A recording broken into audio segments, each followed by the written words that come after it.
Good morning, good afternoon, or good evening, depending on where you are in the world, and welcome to this DevOps.com workshop, brought to you by Techstrong and AWS. My name is Cody J. Brown. I'm the host of Techstrong Learning, and we have an exciting workshop for you today. First, I do have just a couple of housekeeping notes to cover. Today's session is being recorded, so if you miss any of this workshop, or you'd like to rewatch or share with a friend, the on-demand recording will be made available shortly after we conclude our live session today. If you have any questions, we do want you to send those into us using the Q&A tab, which can be found on the right side of your screen.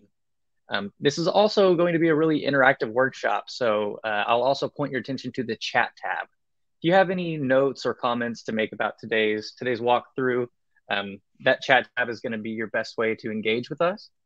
We do have a poll that will launch here in the first few minutes of this webinar. We really want your participation there, so please keep an eye out for that. And very important, if you navigate to the handouts section on the right side of your screen, they should also be pinned to the top of the screen, but you'll see Workshop Studio and Event Engine. Both of these links are going to be really important with following along with today's workshop, so be sure to know that that's what we're talking about whenever we say Event Engine and Workshop Studio. So, and of course, before we close, we'll be giving away 4 $25 Amazon gift cards. The title of this workshop is Improving Performance and Availability of Serverless Applications.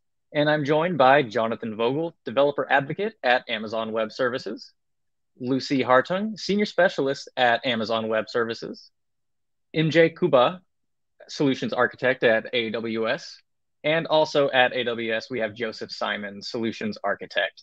So Joseph, MJ, Lucy, Jonathan, thank you all so much for joining me today. Jonathan, I'm going to let you take it from here. Thank you very much, Cody, for the amazing introduction. And thank you, everyone, for making time to join us today. My name is Jonathan Vogel, and I'm a developer advocate at AWS. I am embedded in the product team that helped build this fully managed AIOps solution that we'll be diving into here shortly. And you are here because you've adopted cloud, you're moving fast, and you have that responsibility to keep reliability up and maintain operational excellence. And so I want you, as we go through this, to think about any questions you have, any feedback or ideas you have to bring to us. We'd like to make this as interactive as possible. That's why we've brought this amazing panel. So please post your questions in the chat, and we'll be monitoring that as we go. So I am joined by my amazing team. Lucy and Joseph are going to give you an overview of what is this AIOps and what led Amazon to building Devops Guru specifically for you. And after about a half hour or so, we'll hand it over to MJ. So folks that are interested in getting hands-on today, we're going to be vending out temporary AWS accounts that already have serverless resources spun up for you, and you'll be walking through a workshop where you can inject some traffic and get some insight into Devops Guru. So with that, I'm going to pass it off to Lucy to kick things off, and thanks again for making time. Yeah, awesome. Thanks, Jonathan. And thanks for everybody joining today. Good morning or good afternoon, wherever you are. My name is Lucy Hartung. I'm a senior specialist from AWS, focused on AI app services. And then where among with me are two great solution architect, Joseph and MJ, is going to go over some of the workshop and technical details in the presentation. So we're very excited to chat with you about AI ops and how to start looking for a solution for modernizing your IT operations by leveraging Amazon DevOps Guru service. So let's take a look at today's agenda. We want to start off to get a better understanding around some of the challenges that today's IT operation are facing. Then we're going to move on, discuss what and why when it comes to the trend that we see around modernizing IT operations. Then we're going to discuss by talking about what are the AIOps, and then following introducing Amazon Devops Guru service, and then speak specifically about AIOps use cases and how to implement them. Then we're going to introduce a cool new feature just announced very recently called Log Anomaly Detection with Amazon DevOps Guru service. And then for any of you are interested, there's going to be a hands-on workshop led by MJ, and then you can use your own AWS account as a sandbox. And at the end, we're going to come back and talk about the next steps. So let's talk about what are the challenges in IT operation we're facing today? IT operation is a very important function of the business. The core responsibilities is essentially keep the lights on and responding to issues and problems and outages. Sometimes working in this space can feel as like 24-hour job, especially when you're the IT operation person and responsible for high availability, operation excellence, or you're developing with it. And then whenever there's something is wrong, you're the first person to be called. And then sometimes you might have to deal with mid of the night phone calls to address the issue, or at some inconvenient times like having dinner with your family, or maybe worse, like on the vacation. I'm sure a lot of you can relate to these challenges. So at this point, I'm curious to know how many of you are out there today are actually in the IT operation in the field. So please, we have a poll here. Take a moment to answer it. This will be a great data for us to understand today's audience. So moving on to, you get a page and you get a call in the middle of inconvenient time. You still have to respond your call of duty, right? And then and you have to go figure out what is the root cause of that problem. And did you ever had a time that you went down hours of analyzing data, but realize you're going down the wrong path? And those are all the IT operation challenges that many of you had to face one time or many times. So I have heard customer kept referring as alarm fatigue, and you're getting paged and you're getting notified so many times throughout the day. At the end of the day, that you're not really sure which alarms or notifications indicating a real problem versus just a noise. So data correlation is a way that we can take all the metrics and alarms to correlating the root cause of the issue. But most of the times, there's gaps in the coverage of the application, or when the application grows, or there's just simply lacking of information. So time goes by, by the time you get to the root cause of the issue, maybe it's a day's past, and now you have to deal with post-mortems versus actually fixing the issue when the problem occurred. So let's talk about IT, the need for AIOps here. So we looking at a traditional workflow in IT operation today. As the application becomes more complex and robust, we see a shift in more microservices-based architecture. And keep in mind, these applications and microservices are generating metrics and logs and trace. And all of that require operation teams to set up alarms and then manage a dashboard to monitor all these operational data. And I'm sure most of you know this can be a very heavy lifting, configuring alarms and building dashboards to surface information, only to realize a day later there's an update in the application. Now you have to make changes again. And architecture constantly changing is a reality in today's environment. We're not living in a static world anymore. Things changes all the time. So even some of the resources don't change, there's still shift in the traffic pattern that you need to manually adjust some of the thresholds to accommodate with a new baseline. So not to mention, sometimes, out of your busy day, you might misconfigure metrics or alarms, or maybe just forget to set them up. So now let's say you have the handle on the monitoring, and the alarm goes off. Your team get notified via email, Slack channel, chat box, and our other ticketing systems. And somebody have to validate these alarms and notifications to check if this is valid, or this is an anomaly, or this is simply just a changing in increase of traffic in the natural business. So overall, we all agree managing operations can be very challenging at the time for any organizations. And what if we can use AI to add additional intelligence to parse through all those noise and surface only the appropriate signals? In other words, using AI to detect the behavior that deviates from normal operation pattern, that you can identify operation issues more intelligently. That's what we view as AIOps for monitoring. So what can you actually do with AIOps? With AIOps, a couple of things, right? We start looking at automatically analyzing trends that set and update alarm thresholds. Auto detect issues that you may not already looking for, and then help you differentiate the signals from the noise and then what's valid, and even provide you a more context around for your operation teams when they get notified about potential issue.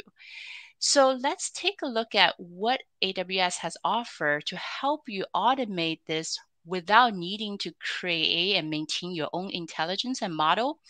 And these tools can help you avoid heavy lifting, help you in the building a framework that you can utilize within easy start using AIOps for your IT operations. So what do we have with AWS? Let's talk about some of the things that you might already know, or some of the services that you might already working with, or you already have in your environment. At the very bottom, these are what we call input signals. Those are the system metrics like CloudWatch metrics, application logs. And then let's take a look at a serverless as an example. Right, you have some CloudWatch vendor metrics, maybe default metrics, and then you, with a serverless Lambda function out of the box, you might get some invocation metrics, error, latency, and then maybe have some custom CloudWatch metrics too. All these logs and metrics and then input signal is stored in services like CloudWatch, CloudTrail, X-Ray, config, and if it's database, it would be stored in the RDS performance metrics. So that's a second layer where we store these data in various different services. So then typically you have alarms set across these metrics data and log data. And then you have to visualize at the operational level. That's where you realize the scaling become impossible. As the environment grows, as application grows, it become more complex. It would just be out of hand when you had to manage so many different places. And this is where adding the AI ML layer comes in. Amazon Devops Guru helps you augment your IT resources and validate legitimate signals from the noise. And the service is fully managed, and there's no machine learning skill required to set up. The service continue analyzing and consolidate the stream of operation data from multiple sources like CloudWatch metrics, config, and X-ray. It provides you with a single console, a single pane of a glass of searching for anomalies in your operation data.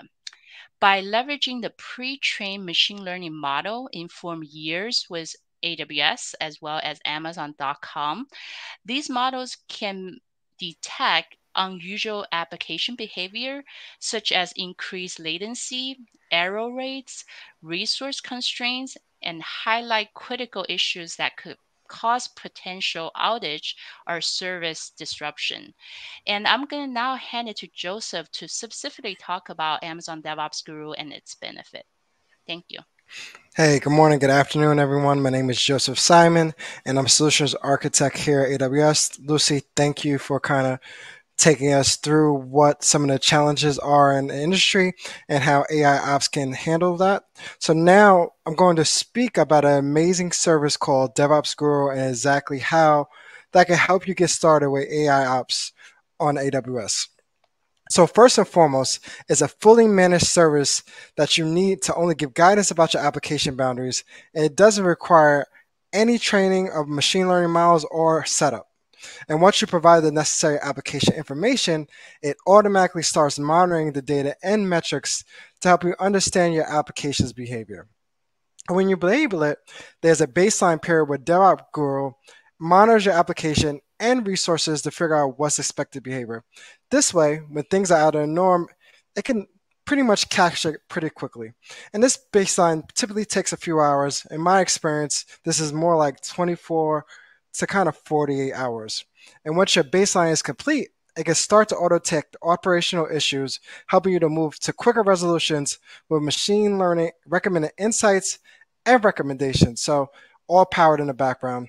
And as new resources are added to your application, it automatically detects those changes and starts ingesting data from new resources.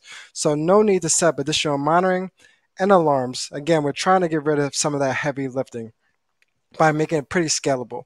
And Devops Guru reduces noise and helps you focus on high severity issues with detailed insights to provide a quicker MTTR or mean to time resolution, helping you get to your application back in production as quickly as possible. So to summarize, it's easy to use. You can auto detect operational issues quickly, leading to a quicker resolution. It's scalable and helps reduce noise. Again, all of this to help you get your production environment up faster and cutting the noise and finding out what the issue is as quick as possible. So now that we kind of talked about what Devops Guru is, let's look at a typical use case using a serverless architecture. So if you look here on the screen, you have an API gateway. It could possibly serve both static and dynamic content.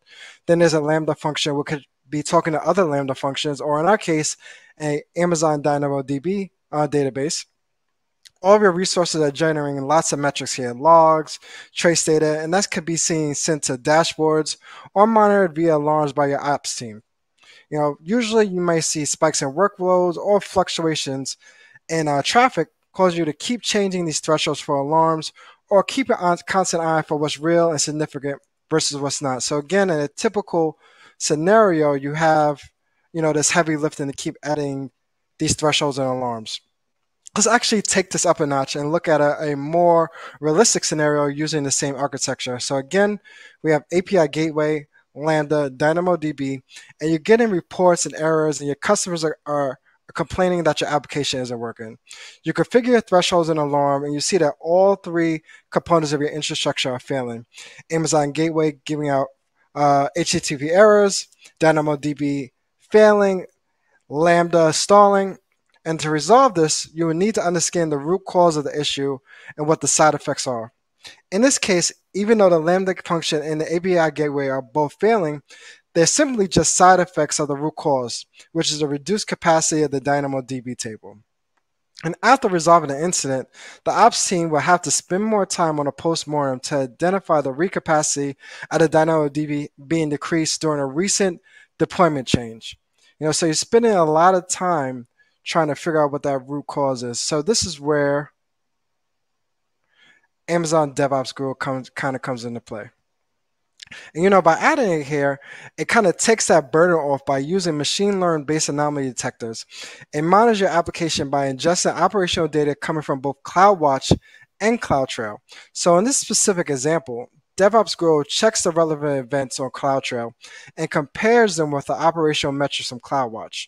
So based on this data, when it detects an anomaly, it could create something called an insight, which represents the relevant metrics so the operating team can quickly find and fix the root cause of the incident. In this example architecture, where all three resources are showing up as failing and doing bad, Devops Guru cuts through the noise by identifying that someone has changed the DynamoDB table read capacity just before the anomaly was detected and provides a recommendation of rolling back this change. So now that we kind of looked at a typical use case, let's look at how Devops Guru actually works. To start, you may have a collection of applications, various infrastructure resources, some spun up manually, others you could have possibly spun up with our tool CloudFormation. And these apps and resources are generating tons of logs and metric data, and that could be consumed and monitored by Xray, CloudTrail, CloudWatch. But more importantly, these data stores act as input signals for the machine learning models for Devops Guru. So now that we kind of are consuming that data into our data stores, and then where Devops Guru is taking this data, it stores it and it analyzes it and looks for unusual behavior based on our machine models created from years of experience monitoring Amazon.com and AWS's own operational excellence standards. So I know you're probably wondering, why is CloudFormation here on the screen? So remember, Devops Guru doesn't need any setup. You only need to give it guidance about your application boundaries. As an example of this could be a CloudFormation stack used to deploy your infrastructure previously. And that stack can act as an event marker for your infrastructure and your resources. The service tracks these deployments and pulls in this data, and they can usually use that to possibly detect an issue correlated with that stack change. So if you take a look back to our service architecture from a few slides back, for example, Devops Guru could have taken a look at that initial CloudFormation stack we deployed and seen a drift, for example, that read capacity from being changed for DynamoDB, and actually detect that as an anomaly and be able to give you an insight on what's happening. So with that being said, Amazon Devops Guru then takes all this input and produces an insight. And insight is made up of 3 core items: metrics, enrichment data, which is not static, and evolves as the issue is happening.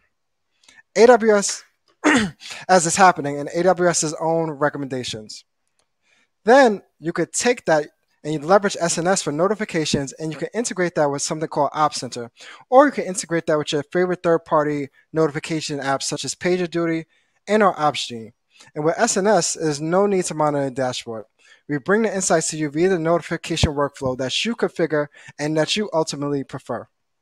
So far we looked at some of our challenges, how AIOps can fill in that gaps, how we can make that work on AWS, what Devops Guru is, and an actual use case and how it works. So lastly, I'm going to walk you through a really new feature called log analysis. So we all know observability and monitoring are foundational parts of DevOps and modern applications, a point we've been kind of drilling throughout today's conversation. And applications can generate relevant metrics such as data points to identify the performance issues. However, metrics do not always provide adequate insight to know the root cause of a problem. So as a workaround, we need to take a look at the logs and find relevant data in order to validate our findings from metrics or even surface new ones. So log analysis provides this additional data. I think that's actually pretty cool, actually. So this enrichment data consists of anomalies found in your logs when an underlying operational metric acts up. So Devops Guru will look through Amazon CloudWatch logs, for example, then crawl appropriate log routes for which you'll extract enrichment data such as exception keywords, numerical anomalies, HTTP status codes, etc. Additionally, a log sample for each anomaly, along with a deep link to Amazon CloudWatch, will be provided online for a more integrated and centralized experience for troubleshooting and remediation in the Devops Guru console. So remember, we're shooting for that single pane of glass when it comes to observability. And with the log anomaly detection and recommendation features, you can get targeted insights and precise recommendations without manual efforts. Logs will be integrated with Amazon CloudWatch as additional data signals to be analyzed at the time of anomaly occurrence. So this feature also delivers contextualized log data and provides an end-to-end journey from detection to remediation, again, integrated inside the Amazon's Devops Guru console. And as time goes on, it continues adding more AWS logs data to complement info shown for insight, to help with true root cause analysis and precise recommendations. Again, our goal is to get your production environment back up as quickly as possible. So to summarize, it allows for additional data for analysis, contextualized enrichment data, targeted recommendations, and allows for future logs to act as input sources to help to enrich data along with your insights. So now with that said, I'm going to drop off and actually pass it over to my teammate MJ so he can help walk you through today's workshop. Thank you very much, Joseph. Let me start by sharing my screen. All right. So we do have a couple of links ready for you. If you look at the right-hand side in the current handout, there should be either in the handout tab or the pinned items. The two links you see on the screen I have on the left-hand side is the dashboard.eventengine.run. That's the black screen. And on the right-hand side, you see the workshop studio. If you can open these two links, I'll give you a couple of seconds for that. And just get these ready. And the next thing we will do is take the hash code and put it in the event hash. Okay. So the hash code is the number or the code that, perfect, thank you, Cody. It is pinned in blue at the top of the public chat you see. So you can paste that in here and you should see the accept term and login gets highlighted. If you don't see the accept terms and login highlighted, there might be some weird characters in there, so make sure to delete the white characters you have either on either side. And once you get to the screen, you'll get three selection. Pick the OTP, one-time password, and that will ask you for your email. You enter your email, and then click send passcode. Takes a minute or two, depends on what kind of email service provider you're using. Some faster than others, some have to be scanned, but you'll get that hopefully in 5 minutes or so. Hopefully less than 5 minutes.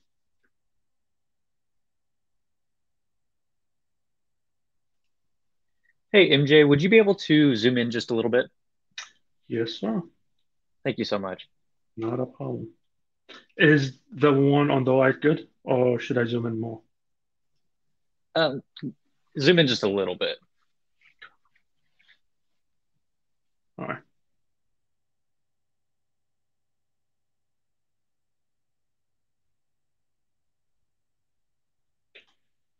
Oh, and I got my one-time password and an email. I'm pasting that here and I click sign in. That will take a second or two. All right. You'll see a screen looking like this. I highly encourage you set a team name in here. If you can use your email address or something that's unique to you so we can identify you. It says team name because sometimes with these events we have team of multiple people sharing the same account, but for today we have dedicated one account per user, so you don't have to worry about it. So I'm just gonna put my email address in here. Just in case we have a problem on Amazon with an N, not an M, then we can identify you really quickly and help you out. And after setting the team name, you want to click on AWS Console. You'll see the screen again and hit Open Console one more time. If you're already logged in AWS, it might ask you to log out. If you using your own AWS account or your work AWS account, you click log out, then go back to the first tab and click Open Console again, just in case you're already logged in. All right. So now, hey, MJ, this is Jonathan. I just wanted to call out for folks that are new to this Event Engine platform, and I see you've already advanced to the link. This workshop on the right side is walking you through everything that MJ is describing. So let us know if you're stuck or you need help. We got some folks here to get you through, and we want to get everyone aligned with to the point where MJ's at on the left, where he has his Event Engine vended.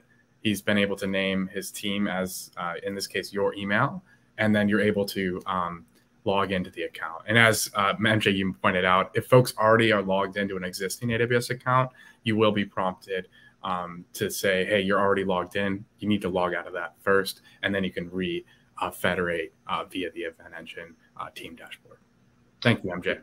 No, thank you, Jonathan. Yeah, I was just about to point out in the workshop, almost everything, I'll let you know when I veer off the workshop.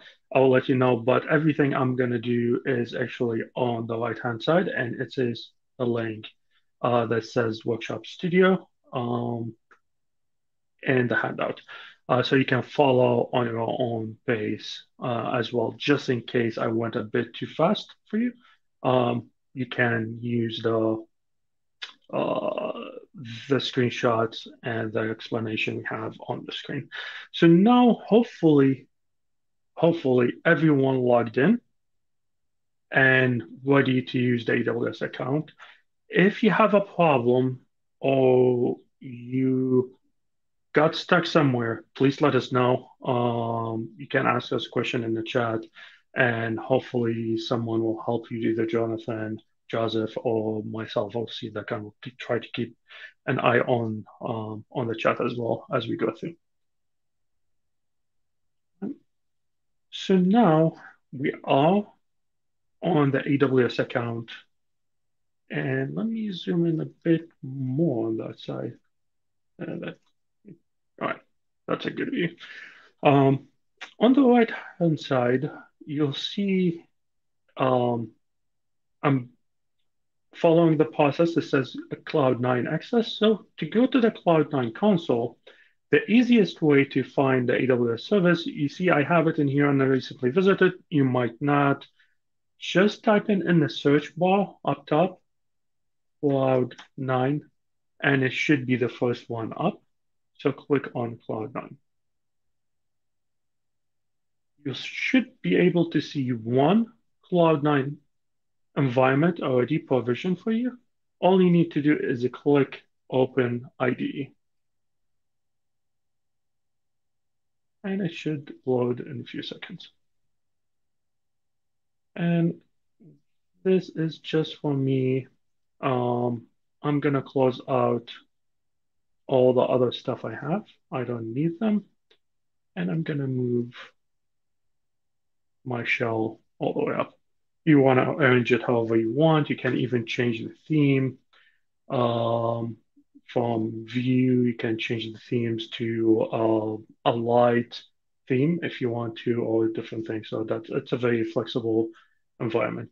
Now I'm going to actually veer off the Workshop Studio. You can follow me just to show you a cool feature we just released. So I'm going to go to in here, Devops Guru really quickly. We'll go into Devops Guru in a bit, but I just want to show you the DynamoDB, one of the proactive insights we just released that's ties to DynamoDB. You can see in here DynamoDB table point in time recovery not enabled.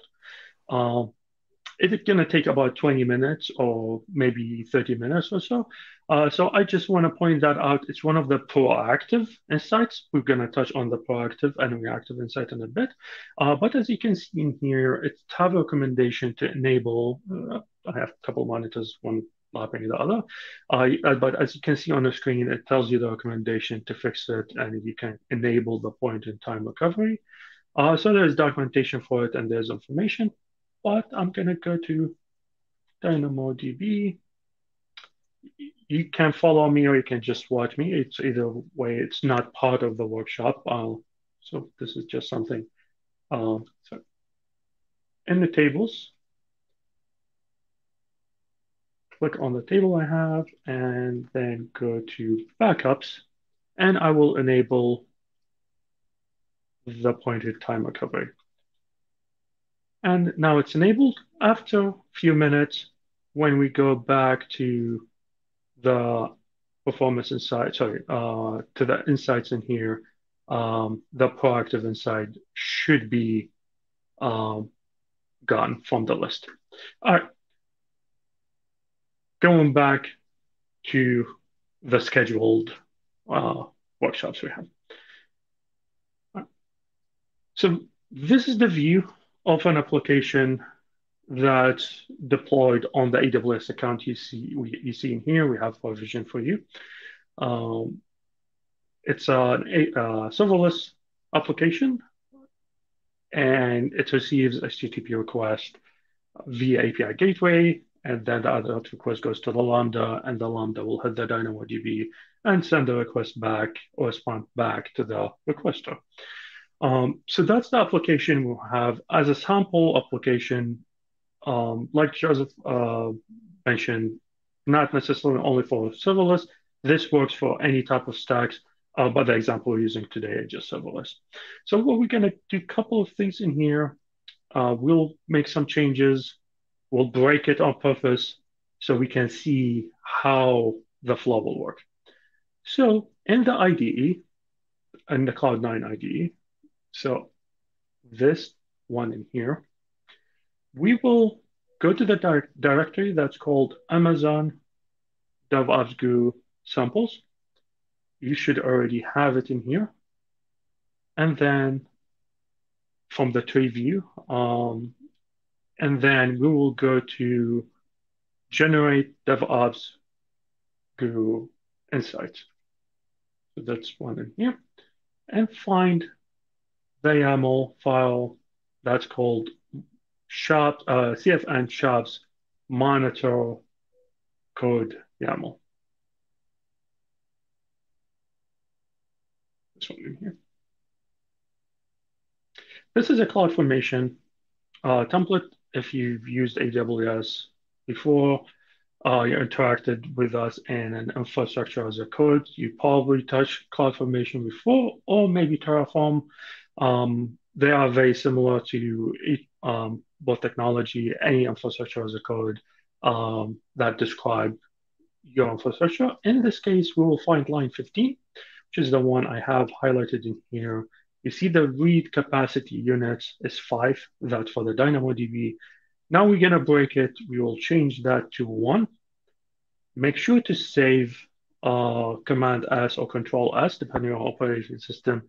Cloud9 doesn't save automatically. Or you can click File and Save, or Save All. But just make sure that you save because it doesn't save by default.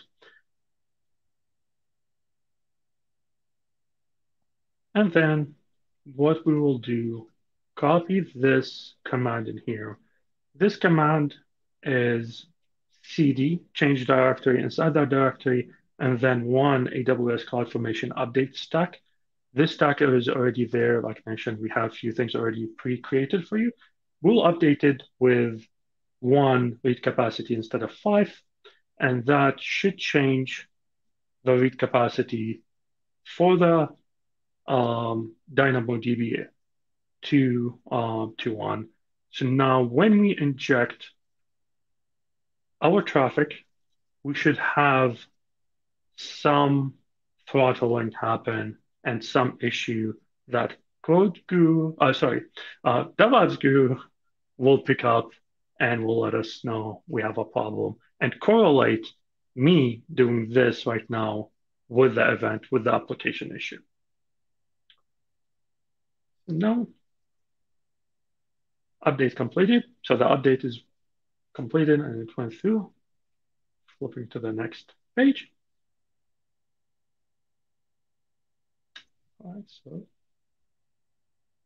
I will get the URL we need. So this list the URL. So this is just the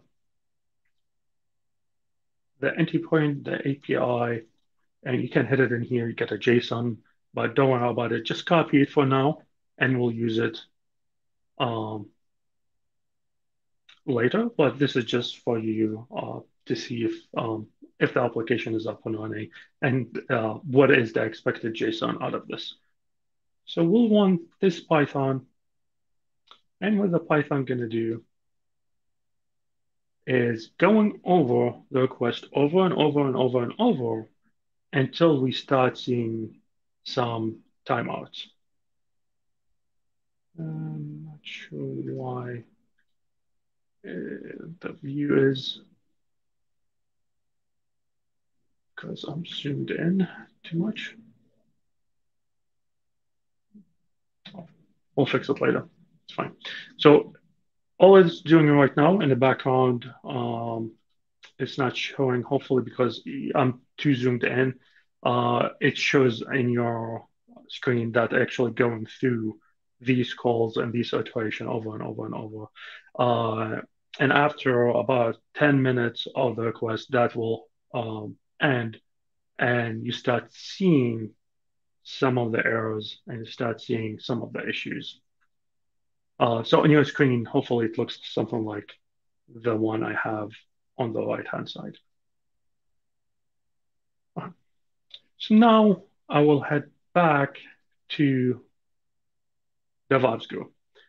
And from the AWS console, oh, by the way, if you lost the AWS console and you don't know how to get there for whatever reason, you close the tab and you don't know how to get back to the console from Cloud9, you can click on the Cloud9 logo on the left upper side and go to your dashboard.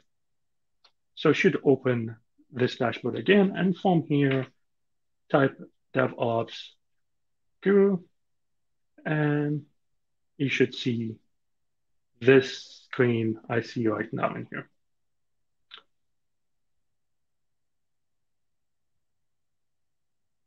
Gonna take a small pause and see how everyone is doing. Everyone is good. Any questions, any concern, any problems getting to this point?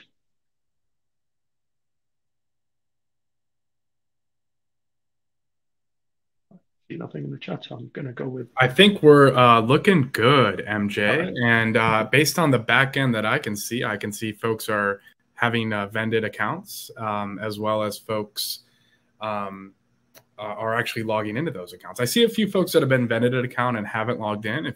If you're one of those folks and you need some help, please feel free to post in the chat. I also know that we have different links and hashes all over, so I'm preparing a packet that lists out everything you need. Just rest assured, even if you're just listening in and you want to do the workshop later, that's totally okay. These accounts and this hash is valid for the next couple days. So you'd be more than welcome to vend an account or perhaps you only do part of the workshop and you'd like to carry it forward later on. You have that opportunity. So I'll be pasting, submitting a PDF into the handout section, and that will be available for you as well. Thanks, MJ. Back to you. Thank you, Jonathan. All right. So you see in here, my application, it's still with one proactive insight. After a few minutes, this is still running on this side and still iterating over the request. After a minute or two, it's going to detect there's a problem, and it will show me my reactive insight and the correlation and everything about my application. But I just want to see everyone got to this point and managed to log in and all good.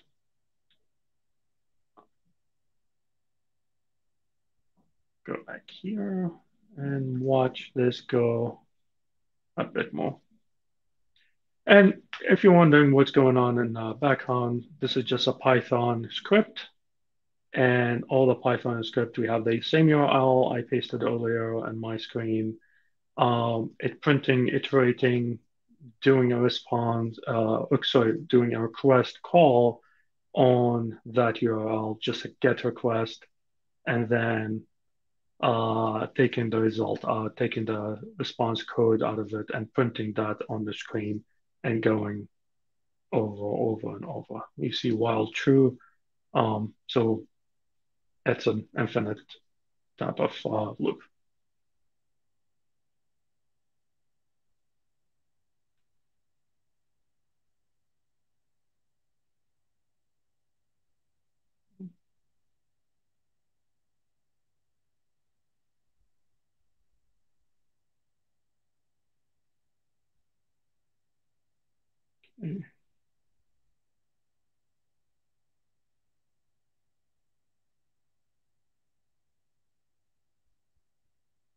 JB, yeah, my apologies if I'm going too fast, but if you have the link, if you click the Workshop Studio link from the handout, you will be able to follow and see exactly what I'm doing, which I have it open on my screen on the right-hand side.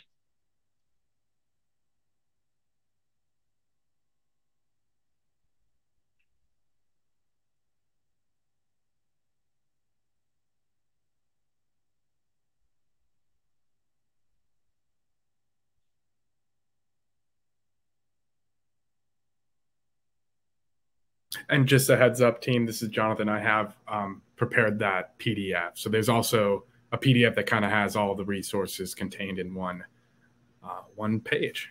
So if that's helpful for folks, you can find it at the top. I've pinned it above the other URLs. Perfect. Thank you, sir.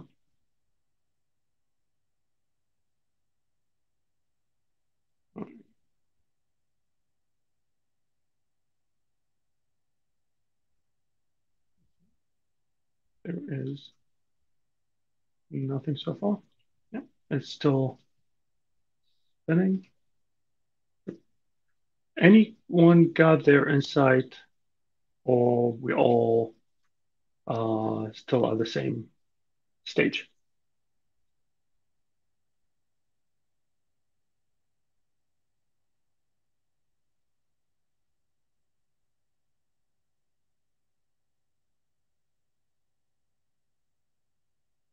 And just for good measure, I'm opening a new terminal, and I will cd into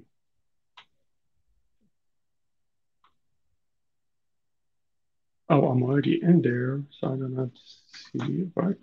Yep, okay, so I'll just go with the Python request and double hammer it with the request.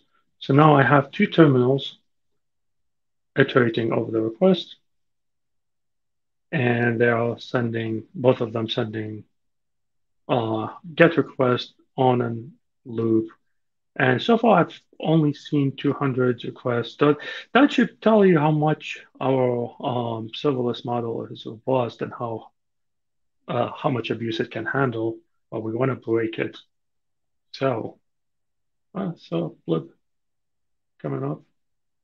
I missed it.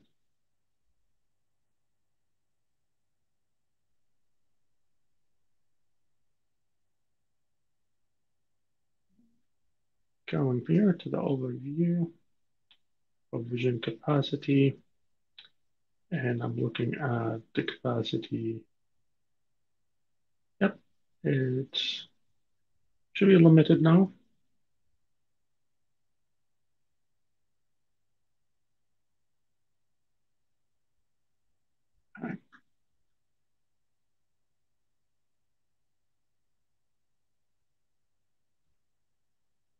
Yep, provision one.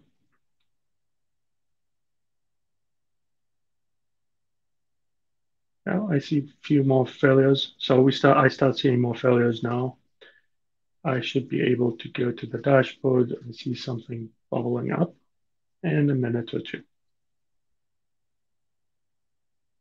So I haven't pointed Devops Guru to our application or anything. It looks at the logs that's coming through CloudWatch, and it's just ingesting the whole thing and using the model, the pre-trained model. It will go over and see whatever in the logs, and it starts ingesting these one by one. And when it detects a problem, it will flag it in here.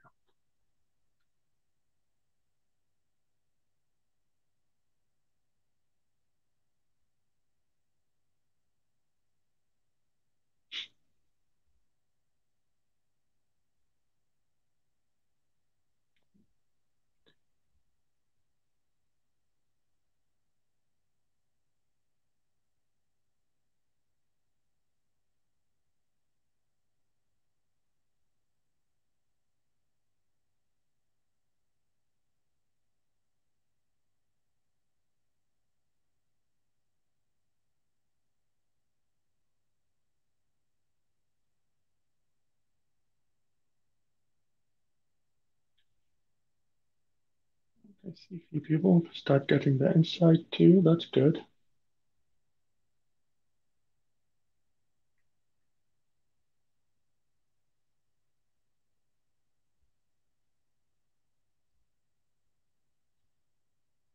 All right. Let's see if it's on the dashboard. Not yet.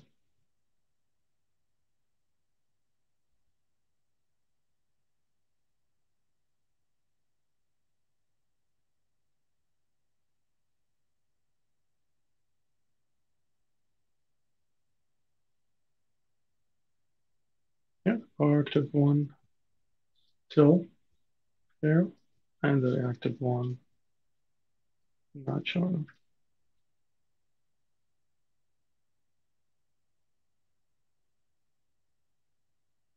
Usually in these scenarios, you're not watching the screen and hitting refresh. In reality, you have the service connected to your notification system. So if your notification system is something that like an email, then you can connect that with the SNS to send an email. Or if you're using a third-party service, PagerDuty or something like that, any of the partners we have, then you'll connect Devops Guru to that third-party provider, and that will send a notification and send the alert. But it's something, the beauty of it, something that you don't have to configure, you don't have to worry about. It should be one of the things that you need to set one and forget, and it will pick up all the application. The something that you don't need to configure is the application itself. This will figure out all the application and figure out all the problems you're having in your environment.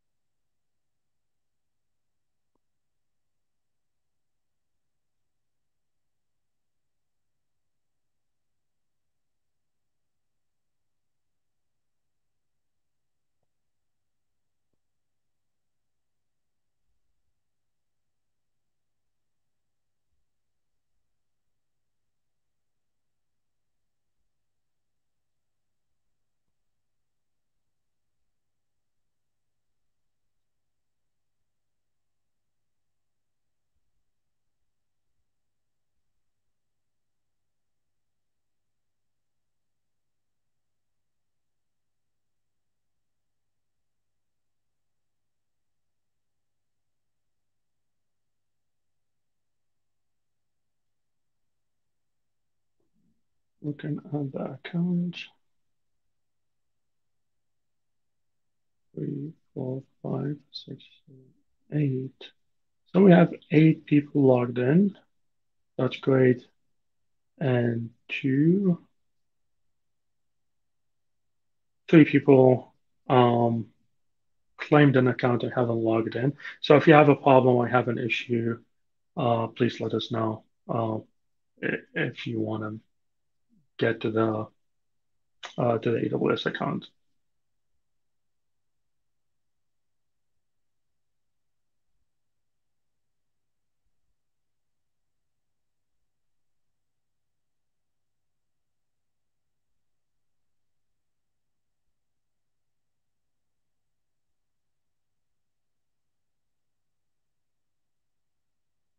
All right, now it's there. So it took probably like what the thing was saying, it will take 10 minutes, so approximately 10 minutes now. So I have this reactive insight. The reactive insight means there's something broken. We found out a high severity issue or maybe a low severity issue. And I have these metrics for this issue. So you can see in here, read throttle event and throttle request.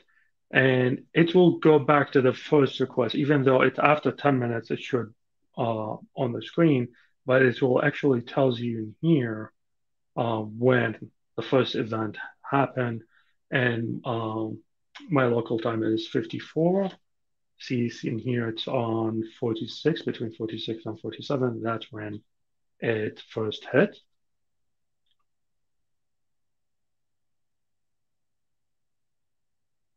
And that's the cool part in here. If you scroll down to the relevant event, that's when the insights start. Like I mentioned, around 45, 46, 47. That's the time frame when the injection, sorry, the request throttle start.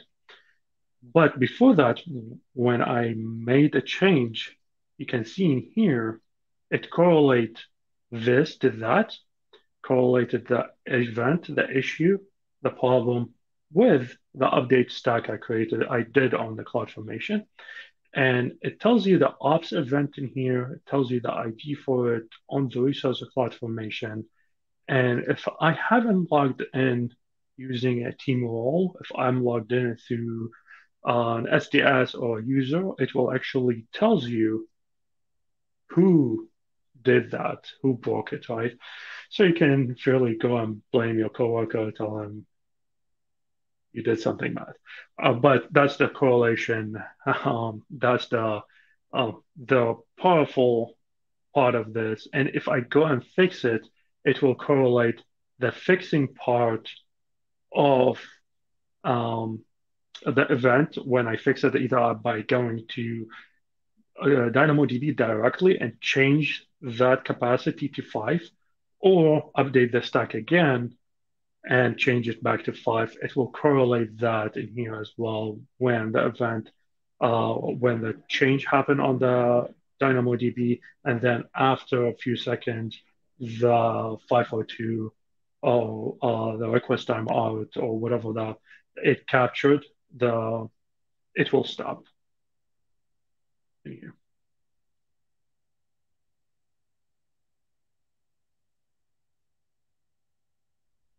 And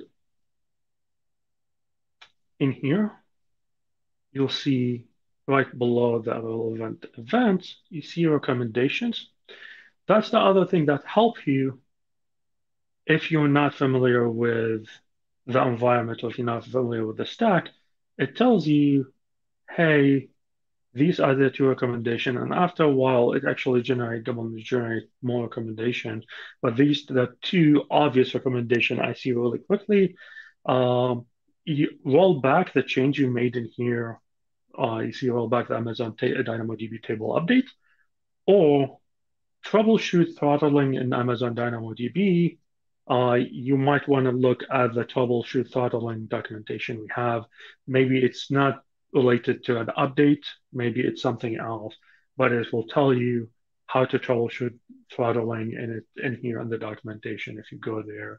It walks you through a couple of the ways of how you want to fix that issue. This is from our knowledge base.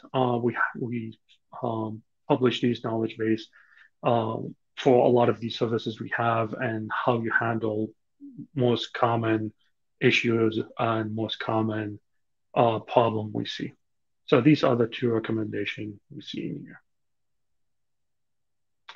And then in the graph anomalies, so we saw the aggregated metrics.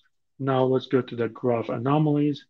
You can see in here the graph. It will create a dashboard for you, and it will show you the throttle request, the read throttle events, and the event when it first start detecting the issue, and it shows you that that view in here, and it will link to the resource.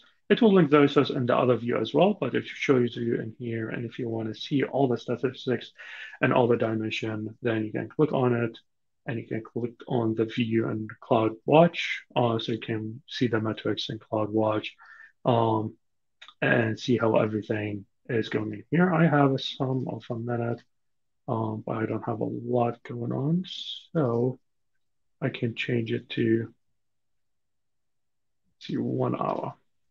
And you can see in here, I have that in the CloudWatch. If you're using CloudWatch as your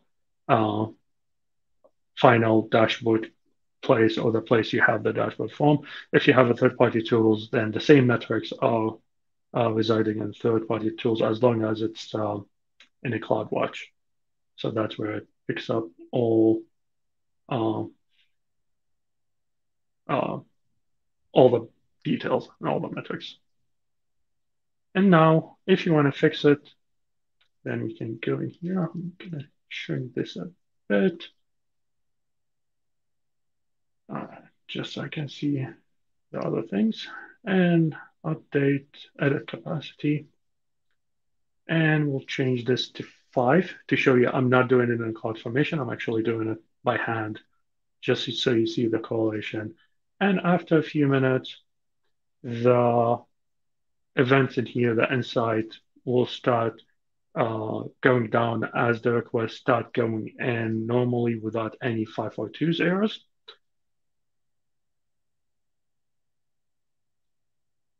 So I'm stopping one of them.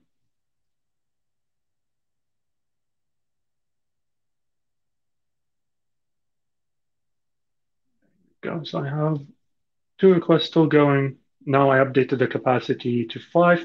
All the requests are going through. I didn't even have to stop one of the requests.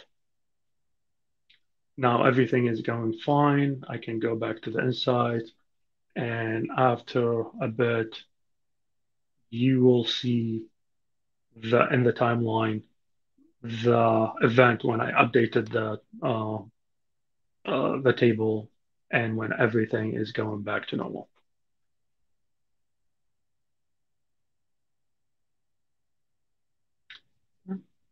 That's all. Yep, see, this is only one so far. That's all I have for now.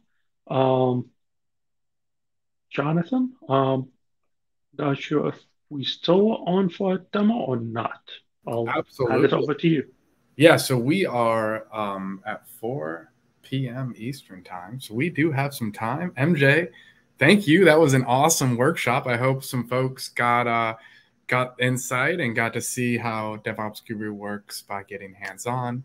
Again, rest assured, we shared out the packet. So if folks just were listening and want to do this later, you have that opportunity. The accounts will be available to be vended to you over the next couple days.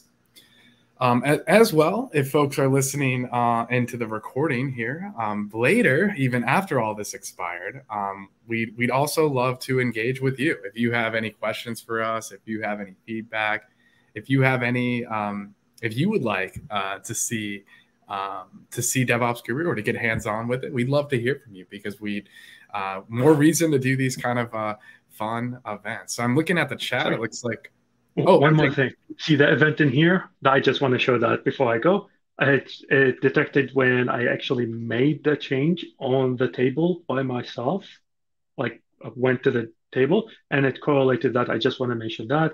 And it should tell you the time, when the event is all fixed and all good. Just want to point that out. No, I'm going to go.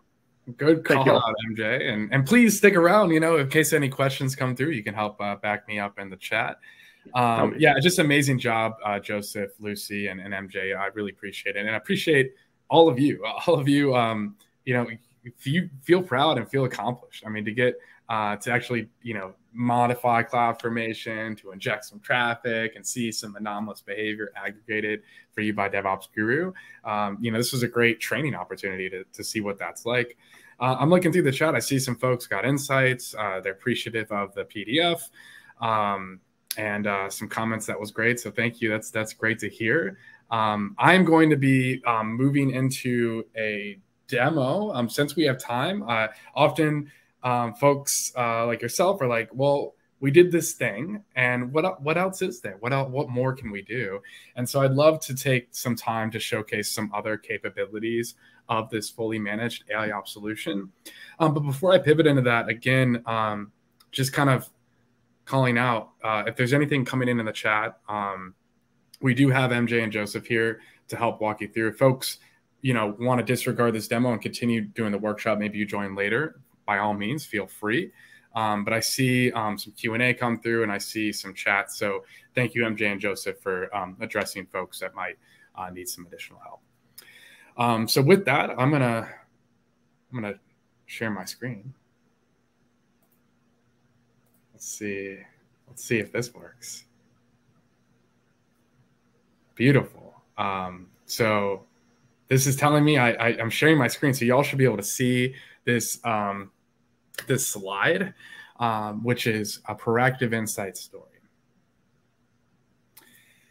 And I wanted to share a quick story because it can help kind of tie the business side into what you're seeing in Devops Guru. And before I get into this Proactive Insight use case, I just want to emphasize what you did today was a reactive scenario, right? You modified some cloud formation, you started injecting some traffic, there was all this anomalous behavior, and clearly things were broken with the application. Some folks that might have been hitting that API could have been, either throttled, getting errors back. So that's reacting to what's broken. Now, we got feedback from customers that they loved the reactive use cases and examples of Devops Guru. But what about Devops Guru having the capability to proactively let you know when something's going on? And so we've been investing more into what we call proactive insights. So instead of, hey, it's broken, let's let you know ahead of time before things might get you in trouble. And so today I'm just going to do a quick overview of this example. Let's say you're an e-commerce startup and you're doing lightning deals, and to imagine this application in the cloud on AWS. You are fully serverless. So this is all backed by some of the examples that you saw from MJ and Joseph earlier around API Gateway and Lambda and DynamoDB for the database. So imagine that architecture that you saw previously. And then there's an SQS queue. So SQS, as orders are placed, so let's say the Lightning deal is live, everyone's flooding to this deal. As orders are put in place, they're put in a first in, first out queue. So that way it can be fair and folks can have their orders processed off the queue via the Lambda backend. Now, we're human and we make mistakes. And there was a misconfiguration with this implementation. So the Lambda timeout exceeds the SQS visibility timeout. And what happens in that circumstance is you can end up where Lambda is picking up off the queue, it's starting to process that order, and there's a timeout. So again, another Lambda function picks it up off the queue, and now you're having duplicate processing.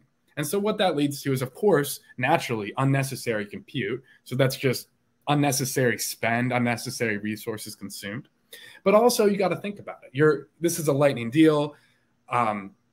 This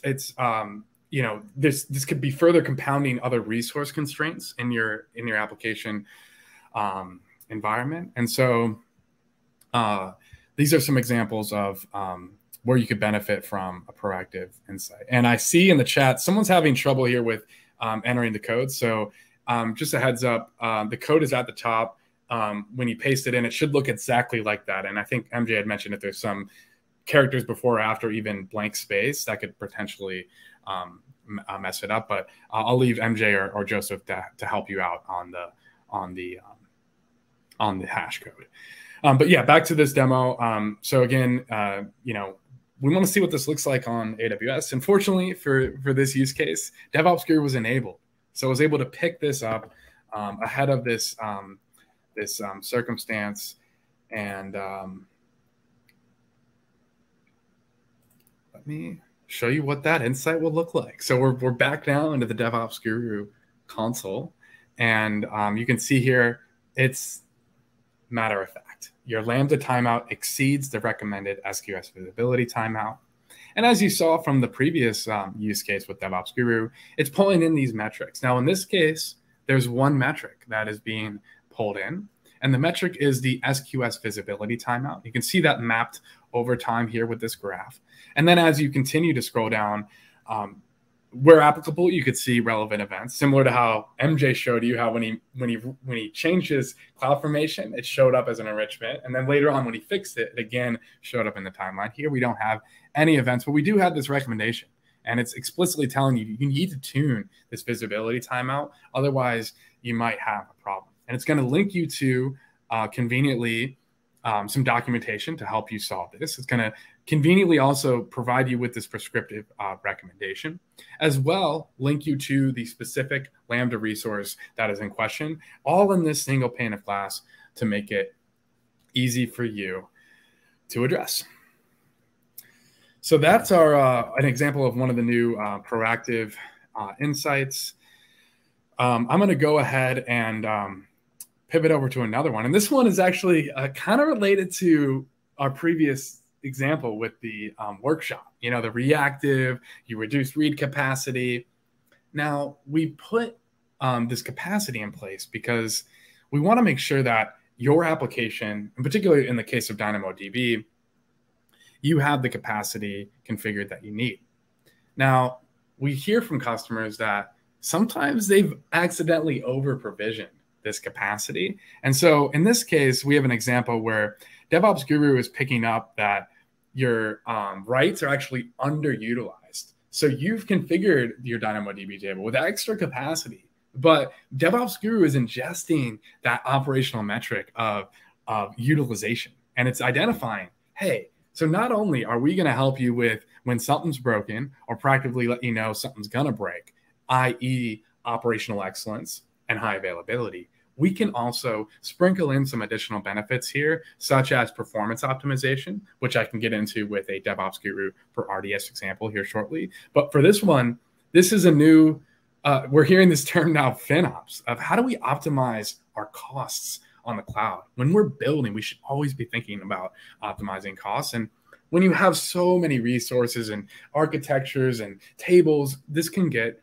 overwhelming. And that's why you have Devops Guru in place so that it can pick up these kind of behaviors to not only help you be more operationally excellent, but to let you know, hey, maybe here you might consider saving some money. So in this case, it's picked up this insight. Again, this is just a one metric because it's monitoring your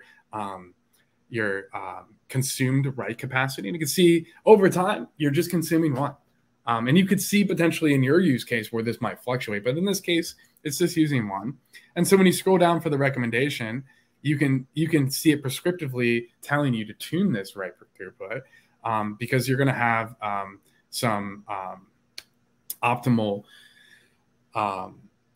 cost savings if you do so. And that shows you the data. It shows you this is the data Y, and that's the above metric utilization. So conveniently here you have the recommendation. You know, you can tune this down a bit. It doesn't need to be all the way down to 0 or 1. Maybe 2 would be okay based on the data pattern, and providing you with Y and the status. And right here, conveniently, you have the DynamoDB resource. So you want to make this change? Well, what do? Well, here's the documentation, here's the recommendation, and boom, here is the DynamoDB resource. So if we were to click on this resource, it's going to bring us right to the resource itself, which I've already gone into, and MJ was showing you earlier how he manipulated the capacity. But in this case, we're actually doing it for cost savings. So we provision this additional capacity. I've gone into the edit view, and I'll show you what that looks like if you actually go to the resource itself. Under the actions section, you can actually go in and edit this capacity, and that's what's going to bring you to this page here. You can see the current write capacity is set to 5. Now, this is just an example, right? I mean, you could have various configurations. You could have a plenty higher number of provision capacity. And you can see right here, it's estimating your cost. Now, this might not seem like a lot, just a few dollars, but imagine this at scale, or imagine this at an even higher provision capacity amount. And in this case, Devops Guru is telling you it doesn't need to be this high. It could be as low as 2 potentially, and boom, right there, you can see the estimated cost has been sliced in half. So that's an example. You know, I wanted to showcase, not only did you get hands-on with Reactive Insights today, but you got a demo of, you know, one of our new proactive insights with the SQS visibility. And you've also got a taste of how Devops Guru isn't just about operational excellence and high availability and helping you with that. It's also a layer of augmentation where you can be, rest assured, some of your resources that are over provisioned and costing you unnecessary spend, Devops Guru can pick that up and make a recommendation to tune it down so that you can save money. I mean, imagine you have Devops Guru in place, and you know, you find that it ends up paying for itself. I could see that being a pretty nice investment in an AWS solution. So those are some examples of proactive insights.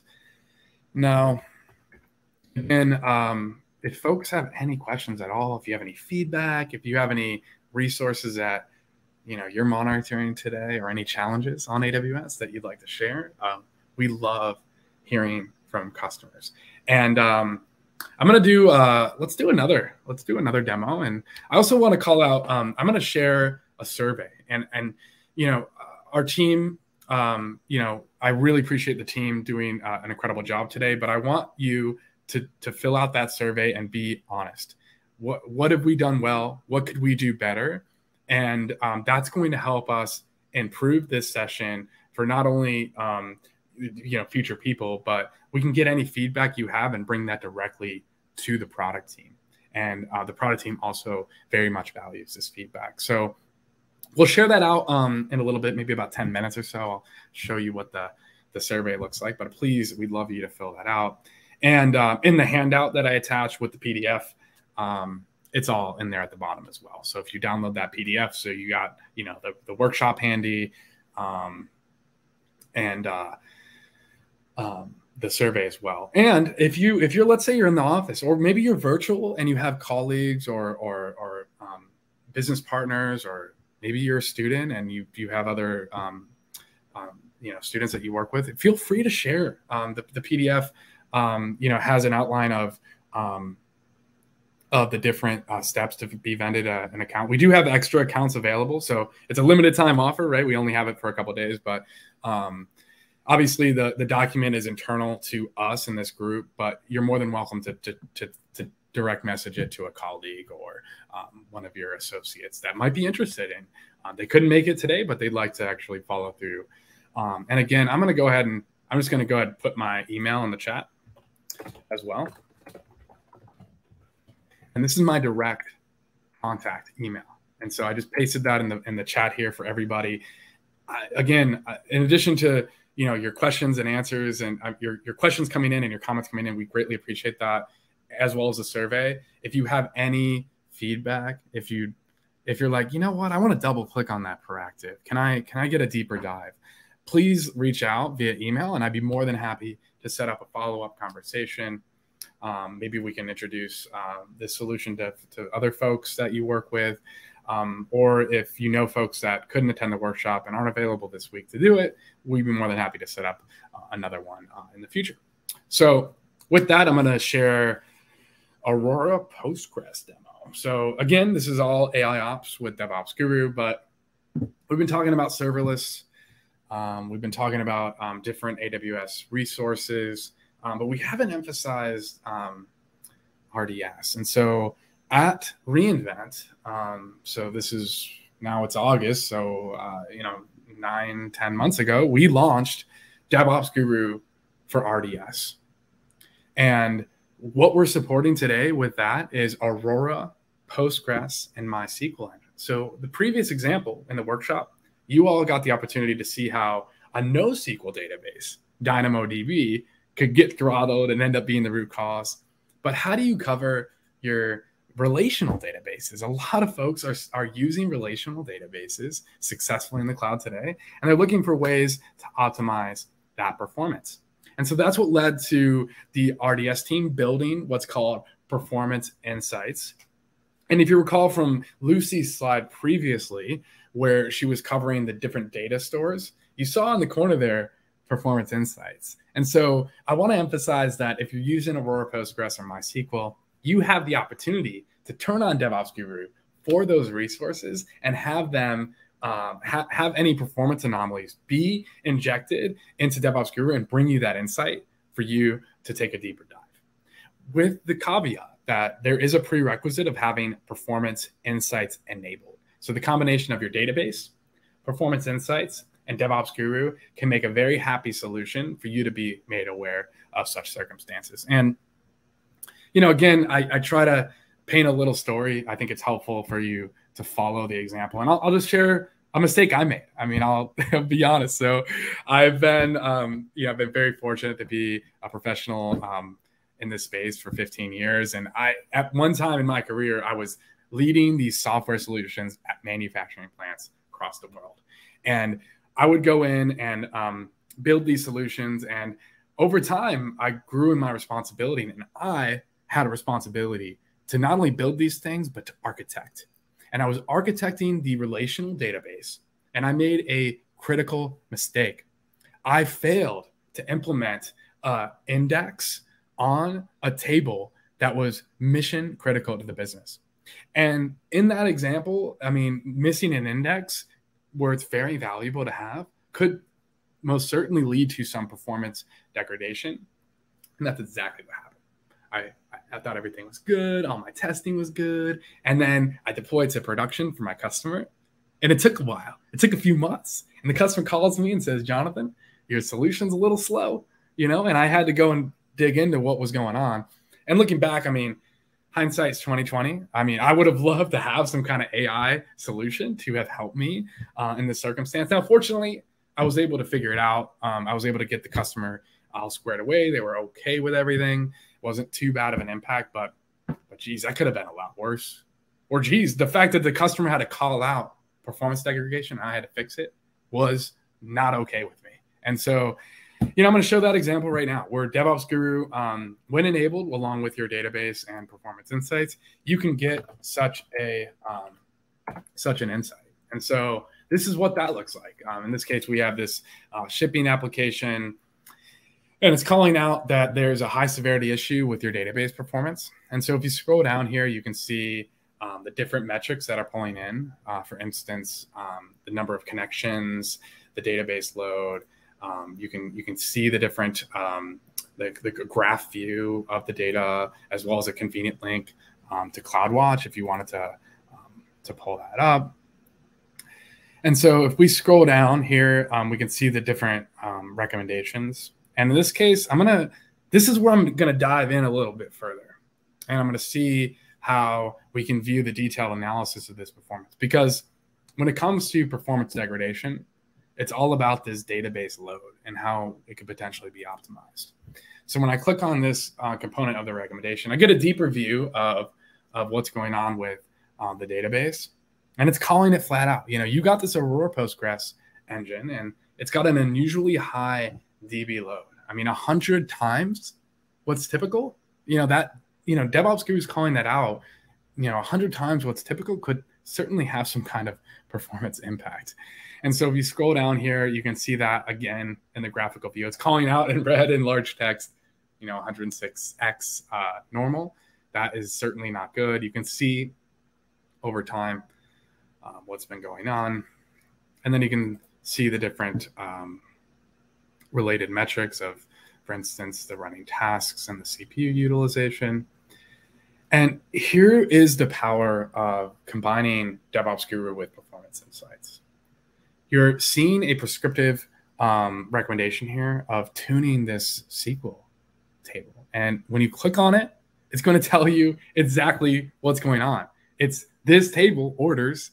And when you're querying the order ID, imagine if you didn't have that index there, that's what's causing this performance degradation. So Devops Guru combined with PI or performance insights is able to bring you that intelligence of, it's likely that this query, based on what we're seeing in the back end, this query is what's leading to this 106x in your DB load spike. So that is an example of Devops Guru for RDS. We have other use cases for Devops Guru for RDS. We have other serverless use cases that I didn't share today. I want to respect everyone's time. I know we only got a few minutes here. So again, if folks have any questions in the chat, especially before we leave you, of course you have my email. You're more than welcome to reach out. We would love to perhaps walk through the survey. So I'm pulling that link up now, and I'm going to paste it into the chat. So this is the survey, and what I'll do is I'm going to open up my browser here. I'm going to paste in that survey link. And this is what you'll see when you fill out the survey. You're going to see, of course, this was a virtual event. And then you can let us know how are you satisfied, and let us know. Be honest if there's anything we could do to be better. We'd love to hear it. It'll ask you a series of questions that it looks like here at the top. You could potentially mark your satisfaction. I'm not going to answer because I don't want to skew the data here, so I'm just going to continue and then exit before it completes. But I just wanted to walk you through what the survey looks like. It's making me answer, but I promise I will not actually submit this. I don't want to skew anything. And then you get whether it's recommended or not. And then you'll have an opportunity to talk about the content, the duration, the lab. These are all important aspects, right? We time this. It looks like we're going to be right on time. Presentation content, if there's anything we could do better, we'd love to hear it. If there's anything better with the lab, we'd also love to hear it. And then here you can share specifically about the different speakers and the team, your satisfaction. I'm not going to complete it because I don't want to skew it, but I would. We and I speak on behalf of Lucy, Joseph, MJ, myself, and the entire the product team. We'd love to hear from you. And so once you go through that, again, it's just a few questions. That survey data will come back to us completely anonymous. So I'm not going to submit it, so I'm going to close it out. Now let's see. I'm wondering if could do some kind of formal wrap up here. MJ, please go ahead. Yeah, I was going to reiterate that please fill out the form, the survey, and let us know how we did, so we can help you or do better for the next time you're on one of these AWS events. And feel free to add us on LinkedIn or send us an email. I believe one of the presentation, the slides, you will have in the last slides all of our email addresses. Feel free to email us if you have any question or any comment or any concern. We'll be happy to help you out.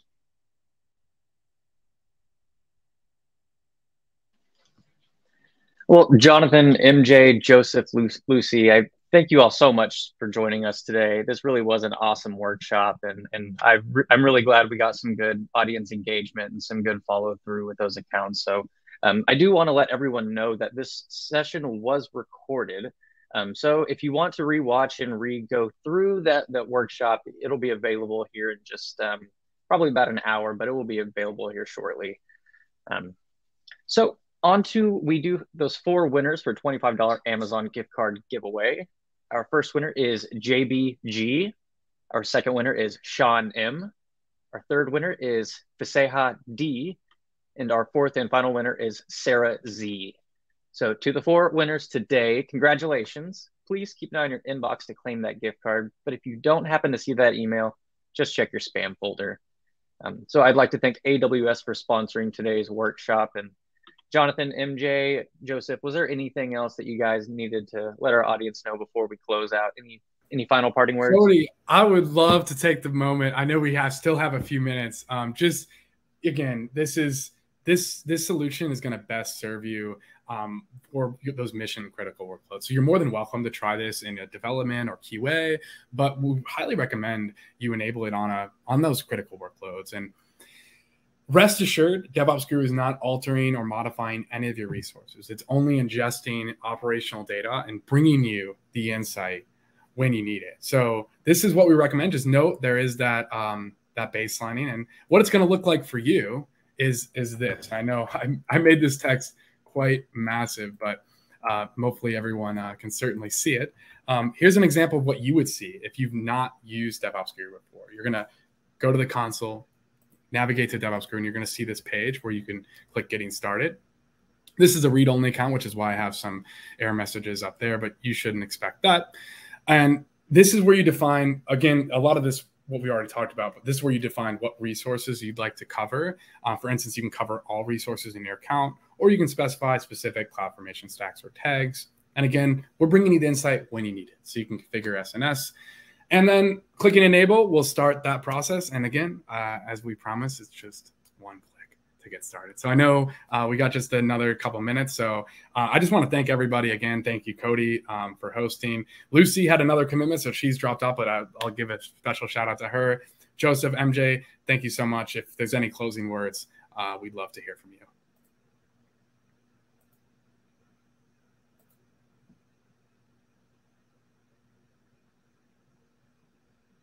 MJ or Joseph, with the last minute. Good. No, just thank you all. Thank you for attending the sessions and for being active on the chat. Appreciate that.